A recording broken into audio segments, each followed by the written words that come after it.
जी बहुत शुक्रिया। तकरीबन 2 साल के गैप के बाद कोई सियासी बात यहाँ करूँगा। इस तरफ के दोस्तों से दरख्वास्त है कि मैं हमेशा एहतराम का दामन नहीं छोड़ता, लेकिन अगर मेरी कोई बात आपको सख्त लगे तो उसका जवाब दलील से दीजिएगा। मैं बैठा हूँ, अगर ज़रूरत हुई, वैसे ज़रूरत मैं महसूस नहीं करता, लेकिन मैं रिस्पॉन्ड कर दूँगा। दरख्वास्त होगी, मेरी बात पाकिस्तान के मफाद में मैं करना चाहता हूँ। मैं सिर्फ बतौर पाकिस्तान तहरीक इंसाफ के MNA के तौर पे नहीं, इस मुअज़्ज़ज़ ऐवान के एक मेंबर और 25 करोड़ अवाम के एक नुमाइंदे के तौर पे एक बात करना चाहता हूँ। अल्लाहुम्मा सल्लि व सल्लिम मुबारिक अला सय्यिदिना मोहम्मद व अला आलि मोहम्मद। कहता हूँ वही बात, समझता हूँ जिसे हक, मैं ज़हर हलाहल को कभी कह न सका कंद। अपने भी खफा मुझसे हैं, बेगानी भी ना खुश। कहता हूँ वही बात, समझता हूँ जिसे हक। मेरे दोस्तों और मेरे भाइयों, आज से 2 साल पहले 9 अप्रैल की रात, जब आप मेरे बहुत से बहन भाई जो वहां बैठे हैं, आप यहां बराजमान थे और मैं हुकूमती बेंचेस पे पीछे शेख साहब की यहां मैं बैठा हुआ था, जो मेरी कुर्सी थी, और मेरे सामने मेरे लीडर की कुर्सी खाली थी। और मुझे ये लगा कि जिस तरह 3.5 साल मैंने अपने हुकूमत का दिफा किया, जो मेरी ड्यूटी थी, उस रात भी मैंने अपना फर्ज निभाना है। मुझे बहुत से लोगों ने पूछा बाद में, पूरे पाकिस्तान में जब मैं गया हूं, कि आपको इस तरफ बैठे लोगों से डर नहीं लगा? वो 170 172 थे। मैंने कहा नहीं, सियासी इख्तिलाफ था, लेकिन वो मैं उनको अपना जाती दुश्मन नहीं समझता था। तो आज जो मैं ये बात करना चाह रहा हूं वो ये है कि जब पिछले 2 साल की तरफ मैं मुड़ के देखता हूं तो मुझे वही कहानी, खुर्शीद शाह साहब आपकी भी तवज्जो चाहिए, आप मेरे कायदे हिज़्ब इख्तिलाफ रहे हैं, तो मुझे वही कहानी रेप्लिकेट होती नजर आती है जो आज से 50 साल पहले इस ऐवान के एक मुंतखब कायदे ऐवान को जब फांसी के तख्तेदार पे लटकाया गया। पाकिस्तान तो नहीं बदला, फर्क सिर्फ यह है कि कभी हथकड़ी डाल के नवाज शरीफ की तरह जहाज में बैठा के मुल्क से दरबदर कर दो, कभी बेनजीर भुट्टो की तरह, शहीद की तरह। बाप फांसी पे चढ़ चुका है, बेटी को पाकिस्तान में रहने की इजाजत नहीं, मां समेत उसको मुल्क से दरबदर कर दिया गया, जो वो पता नहीं 17, 18 या 20 साल की होगी, मुझे नहीं पता, but she was young and unmarried at that time. वापस आती है, फिर दरबदर की जाती है, and she was forced to go to exile once again, and her life ended in Liaquat Bagh, where she was martyred on 27 December 2007।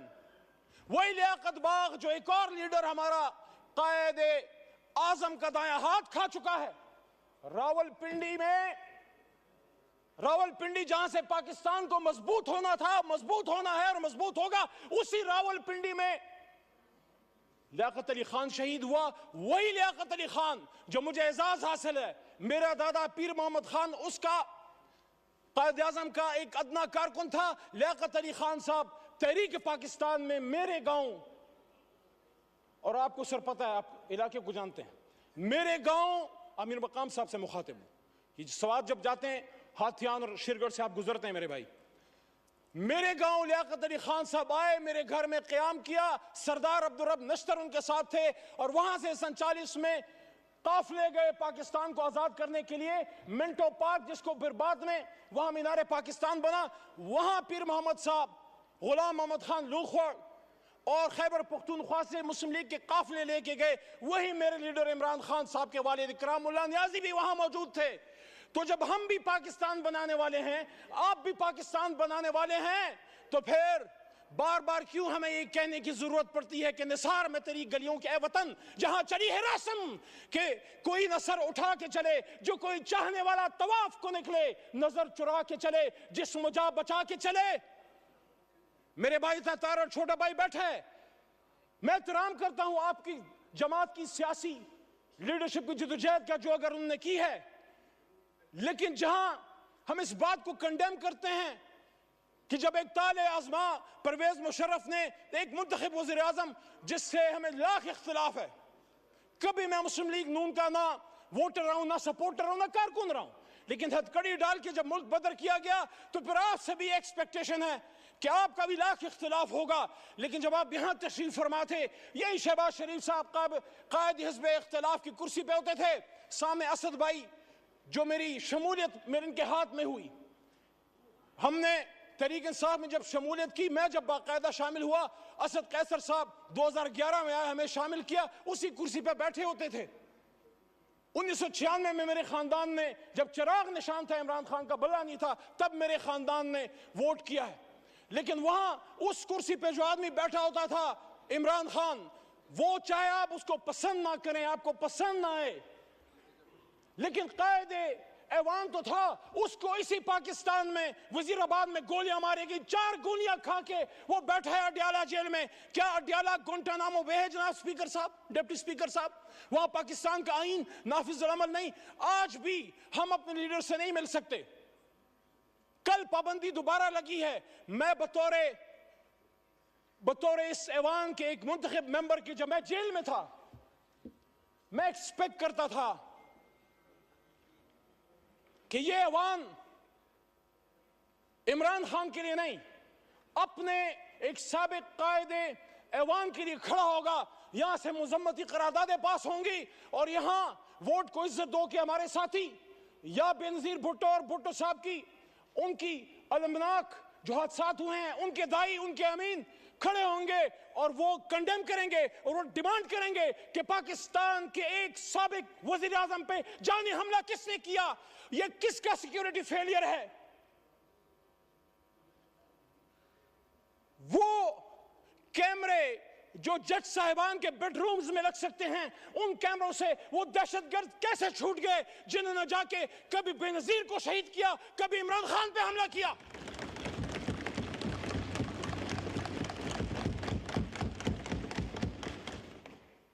पीछे कायद की तस्वीर लगा के, जनाब डिप्टी स्पीकर साहब, पाकिस्तान के मसले हल नहीं होंगे। इसी कायद की तस्वीर को लगा के पाकिस्तान के लोगों के ऊपर बूटों से उनको रौंदा जाता है। किसी को शक है तो कल जाके आजाद कश्मीर में देख ले, कल आजाद कश्मीर में क्या हुआ है। वो नजारे हम नहीं देखना चाहते। हम मकबूजा कश्मीर को एक जन्नत नजीर कश्मीर दिखाना चाहते हैं। क्या लड़के होगा जो कल शाम हुआ है? कायद आजम ने 1948 में जनाब डिप्टी स्पीकर साहब फरमाया था, और आर्म फोर्सेस को कोटा स्टाफ कॉलेज में जाके बात करते हैं, कायद की बात करें, बताएं इनको, जिनको कायद की फरमान और जिनको कायद पसंद नहीं है, जिनको कायद की लीडरशिप के अहकामात पसंद नहीं है, वो फिर अपने लिए कोई और मुल्क जाके ढूंढ लें। पाकिस्तान में रहना है तो कायद की स्टेटमेंट्स, उनके हुक्म पे पाकिस्तान चलेगा। 1948, founder of Pakistan, Quaid Azam Mohammad Ali Jinnah in Staff College says, arm forces को कह रहे हैं, आई होप इसको बीप ना कर दिया जाए, ये कायद आज़म का फरमान है, इमरान खान का नहीं। आपको आदत पड़ गई है बीप करने की। आई वॉन्ट टू रिमेंबर, आपकी इजाजत से, that the executive authority flows from the head of the government, which is the chief executive, which is the Prime Minister of Pakistan. उसको गवर्नर जनरल होते थे sir. This is the legal position. Do not forget that the armed forces are the servants of the people. मत भूलें कि armed forces पाकिस्तानियों के खिदमत गुजार हैं। You do not make national policy. Armed forces को कह रहे हैं कि आप national policy नहीं बनाते। It is we the civilians. ये civilian leadership, ये जो 25 करोड़ की नुमाइंदा, ये जो गुलदस्ता इधर बैठा है, फॉर्म 47 या 45 पे बाद में आएंगे। इस वक्त ऐवान की बात है, यहां से पॉलिसी बनेगी। मैं नहीं कह रहा, वो कह रहा है। This is the legal position. Do not forget that the armed forces are the servants of the people. You do not make national policy. It is we the civilians who decide these issues, and it is your duty to carry out these tasks with which you are entrusted. क्या 1958 में हुआ? क्या 1977 में हुआ? क्या 1998 में हुआ? मैं जब 16 फरवरी को एक लंबी जुदाई, लंबी कैद के बाद पहली बार अपने लीडर इमरान खान साहब से मिला, उनसे मैंने जब बात की, उन्होंने फतह मक्का मॉडल की बात की। मेरे सामने जेल में गोलियां खा के, और ये आमिर डोगर साहब, चीफ विप साहब इस बात के गवाह हैं, और हमारे साथ सरदार लतीफ खोसा साहब भी मौजूद थे, वो भी इस बात के गवाह हैं कि उन्होंने कहा कि जिस तरह हुजूर सल्लल्लाहु अलैहि वसल्लम की फरमूदात पे गैर मुस्लिमों ने अमल किया, फिर उन्होंने एग्जाम्पल दी नेल्सन मंडेला की ट्रुथ एंड रिकंसिलिएशन कमीशन की कि उन्होंने सच बोल के पाकिस्तान को ठीक कर, अपने मुल्क को ठीक कर दिया। उन्होंने कहा मैं जाती इंतकाम पे बिलीव नहीं करता, जाती इंतकाम नहीं लूंगा। हाँ, जिसने कोई जुल्म किया है अदालत जाने और कानून, लेकिन सियासी इंतकाम नहीं। लेकिन सच बोलेंगे तो ट्रुथ एंड रिकंसिलिएशन कमीशन बनेगा। ये जो इस तरफ से वज़ीर आज़म के मुशीर, हालांकि उनको हम वज़ीर आज़म हमारा उसूली मौक़िफ़ नहीं मानते, लेकिन एक उनकी तरफ से दावत आई है राना सनाउल्लाह साहब की तरफ से मुज़ाकरात की, आसिफ जरदारी साहब की तरफ से भी दावत आई मुज़ाकरात की। मैं आज तहरीक इंसाफ की तरफ से ये बात यहां रखना चाहता हूं कि कब इमरान खान साहब ने मुज़ाकरात से इनकार किया, 5 अगस्त को जब गिरफ्तार हो रहे थे, जब उनको उठाया जा रहा था, तो मेरे जनाब डिप्टी स्पीकर साहब उन्होंने उस दिन भी कहा कि हम सबसे बात करने के लिए तैयार हैं, लेकिन बात की नुकात क्या होंगे? क्या हम सच पे आएंगे? क्या हम सच बोलेंगे? क्या हम सच बोलेंगे? ट्रुथ एंड रिकंसिलिएशन कमीशन के लिए सच्चाई जो है वो पहली शर्त है। आसफा बीवी को मैं वेलकम करता हूं, ऐवान में शहीद बेनजीर भुट्टो साहिबा की साहबजादी हैं। देखिए जनाब डिप्टी स्पीकर साहब, अगर हम समझते हैं कि पाकिस्तान को ठीक होना है तो फिर हम लोगों ने फैसले करने। हमें कोई ब्रोकर, कोई डीलर, कोई शख्स हमें नहीं चाहिए जो हमें आपस में बैठाए। जब हम अपनी लड़ाई यहां से बाहर लेके जाएंगे, फिर सुप्रीम कोर्ट भी अमल में आएगी, और फिर पिंडी और अपर और बहुत सी जगह और अमल में आएंगी। मेरी आपसे दरखास्त है, स्पीकर की कुर्सी इनिशिएटिव ले। हमारा सबसे पहला नुक्ता जनाब इमरान खान साहब और असीरान की रहाई है। पॉलिटिकल केसेस हैं। वो शख्स जो वजीर आजम था, अचानक उस पे कैसे 150-200 केसेस बन गए? He's a political prisoner. He's a prisoner of conscience. And I'm not defending whatever atrocities have been done to you in the past. अगर हम उस पे जाएंगे तो फिर बात हल नहीं होगी। यहाँ इजाजुल हक साहब भी मौजूद हैं, उनसे एहतराम का रिश्ता है, लेकिन जो हुआ माजी में वो ठीक तो नहीं था। अगर हम यहाँ अपने कर्बनाक और दर्दनाक माजी पे शर्मिंदा नहीं होंगे, सच नहीं बोलेंगे, मुल्क नहीं जाएगा आगे। जिसने माजी में गलत किया हम तो नहीं थे, हम अपने पुरखों की अच्छी बातों को याद करते हैं, गलत बातों को डिफेंड हम ना करें। मेरा दादा पीर मोहम्मद साहब 1927 का मुस्लिम लीगी था उस जमाने में, आज वाला नहीं। पाकिस्तान बनाने की तहरीक में था, उस तहरीक में जेल भी काटी। लेकिन आज मैं समझता हूं कि सच बोलने का वक्त है। जहां मुझे इस पे फख्र है कि तहरीक पाकिस्तान का कारकुन था, जना का साथी था, जेल काटी, पाकिस्तान के लिए तकलीफ उठाई, वहां जब वो फेडरल मिनिस्टर फॉर रेवेन्यू बने, मेरे ख्याल में उनको अयूब खान साहब की कैबिनेट में वजीर नहीं बनना चाहिए था। मोहम्मद अली साहब 10 मिनट का फैसला हुआ ज़ियाउल था, हक साहब की 13 मिनट हो गए। ज़ियाउल हक साहब की शुरा में भी वो थे। आज वक्त है कि सब सच बोले। मैं समझता हूं कि मेरे दादा पीर मोहम्मद खान साहब को मरहूम ज़ियाउल हक साहब की शुरा में नहीं होना चाहिए था। एज ए डेमोक्रेट एहतराम का रिश्ता आज भी जाज साहब से है और कल भी रहेगा और इंशाल्लाह मरते दम तक रहेगा। लेकिन सच तो कोई यहां बोले। मैं जिस तरह पशेमानी का इजहार कर रहा हूं कि मेरा दादा ही वो पाकिस्तान बनाने की तरीक का सिपाही था, रेवोल्यूशनरी था, लेकिन एक गलती उनसे हुई। मैं एक्सपेक्ट करता हूं कि मेरा छोटा भाई है बिलावल साहब, चेयरमैन है तहरीक पीपल्स पार्टी का, उनके खानदान ने कीमत चुकाई है, लेकिन उनके दादा भी फॉरेन मिनिस्टर थे, जुल्फिकार अली भुट्टो साहब अयूब खान साहब के साथ। हम सबको उन सच्चाइयों की तरफ आना पड़ेगा। बाद में उन्होंने कीमत चुकाई, जिसको हम आज अप्रिशिएट करते हैं। मैंने अपने लीडर से ज्यादा आपके लीडरान की बात की है, लेकिन आज मैं ये बात दोबारा रखना चाहता हूं कि इमरान खान साहब ने, क्या आप ये समझते हैं कि क्या सिर्फ उनकी किसी गलत पॉलिसी की वजह से इमरान खान साहब को घर भेजा गया? मैंने 2 साल पहले भी ये बात की डिप्टी स्पीकर साहब, और आज भी इस बात पे कायल हूं। जब इस ऐवान में अकेला खड़ा था, मैंने वहां ये बात की थी कि इमरान खान को इस बात की सजा दी गई है कि जिस बात की सजा हमेशा पाकिस्तान में कोई भी जो आजाद पॉलिसी बनाना चाहता है, हमसे पहले जिस भी लीडर के साथ हुआ है, आप सबको पता है कि उन्होंने पाकिस्तान की 1 इंच जमीन किसी गैर मुल्क को देने से इनकार किया।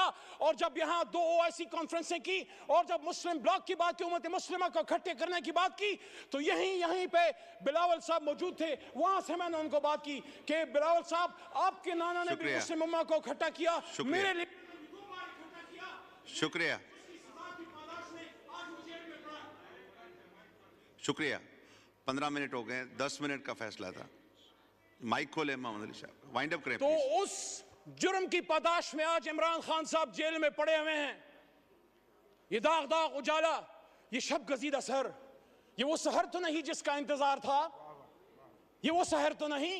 कायद आजम ने इसलिए कुर्बानी दी थी कि आज हमारे फैसले कोई और करेंगे। और वो कौन है? जब अपने लिमिट में रहेंगे, हमारे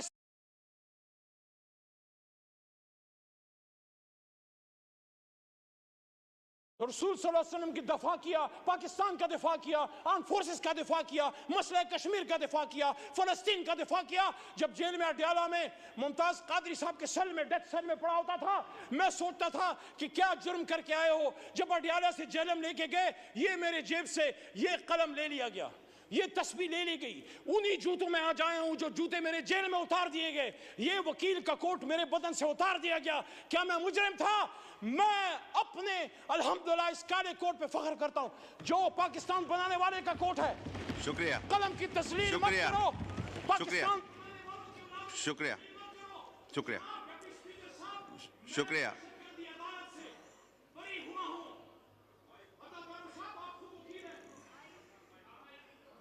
वाइंड अप करें, वाइंड अप करें मोहम्मद अली साहब जी, वाइंड अप करें प्लीज। मैं दहशतगर्दी अदालत मर्दान से बरी हुआ। जब मैं अदालत में पेश हुआ, पहले तो 3 MPO था, लेकिन मेरे पे दहशतगर्दी का दफा, आर्मी एक्ट जिसकी सजा मौत है। क्या मैं दहशतगर्द हूं? क्या अली मोहम्मद दहशतगर्द है? मर्दान ने तो पाकिस्तान बनाया है, मर्दान के बेटे को दहशतगर्द बना के पेश किया। मैं उन जज साहिबान अदालत को सलाम पेश करता हूं जो किसी प्रेशर में नहीं आए। और हाई कोर्ट पेशावर के हुक्म पे मैं फिर रिलीज हुआ। तो मैं DGI SPR साहब से पूछना चाहता हूं कि आप मुझसे कौन माफी मांगेगा? और यहां मुबारक जेब आया है जिसकी बूढ़ी मां कल यहां पे आई, उसका भाई रेहान जेब शहीद हुआ, उसकी बूढ़ी मां से कौन माफी मांगेगा? माफियों के चक्कर से निकले। और आओ वाइंड अप करें। बैठते हैं सियासी, आखिरी बात, सियासी जमातें बैठे, मसाइल का हल निकालें, वरना यही होता रहेगा। किसी चोर दरवाजे से आने की जरूरत नहीं है। पिड्डी जरूर जाएं, सिरी पाए खाने जाएं, गेट नंबर 4 से परहेज करें। आए तो अवाम की ताकत से आए, फॉर्म 47 पे ना आए। और जब भी आए, जब अवाम आपके पीछे होगी, पाकिस्तान आपके पीछे होगा, अल्लाह आपके पीछे होगा। और इसी बात के साथ जो मैंने 2 साल पहले की थी कि वकुल जाल हक़ व ज़ाक़ल बातिल इन्नल बातिल कान ज़हूक़ा, और कह दीजिए ए मेरे हबीब कि जब हक आता है तो बातिल मिटता है, और बातिल तो है ही मिटने के लिए। पाकिस्तान जिंदाबाद, पाकिस्तान की जमहूरियत जिंदाबाद।